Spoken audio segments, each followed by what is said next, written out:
তারা হয়তো এই হাদিস জানে না, আল্লাহ পাক ওদের কানের মধ্যে আমার এই হাদিসটা যেন পৌঁছে দেন, আমিন। নবী সাল্লাল্লাহু আলাইহি ওয়াসাল্লাম বলেছেন, আমি মেরাজের রাতে যখন গিয়েছি তখন এক শ্রেণীর মানুষকে দেখেছি, ওদেরকে শাস্তি দেয়া হচ্ছে।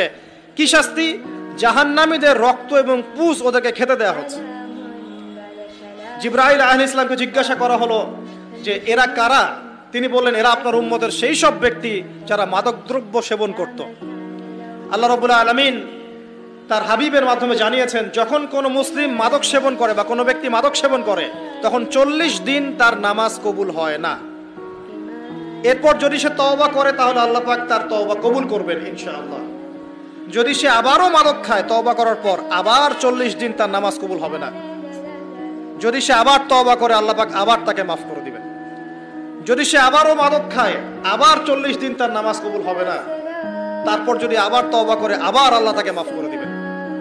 এরপরেও যদি সে আবার মাদক দ্রব্য সেবন করে, নবী সাল্লাল্লাহু আলাইহি ওয়াসাল্লাম বলছেন তাকে আল্লাহ রাব্বুল আলামিন পরকালে মৃত্যুর পরে তিনাতুল খাবাল পান করাবেন। তিনাতুল খাবাল। জিজ্ঞাসা করা হল, ইয়া রাসূলুল্লাহ, তিনাতুল খাবাল কি জিনিস? নবী সাল্লাল্লাহু আলাইহি ওয়াসাল্লাম উত্তর দিচ্ছেন, এটা হচ্ছে জাহান্নামীদের রক্ত, মাংস, এগুলো পুড়ে পচে যে রসটা বের হবে, এটা হচ্ছে তিনাতুল খাবাল।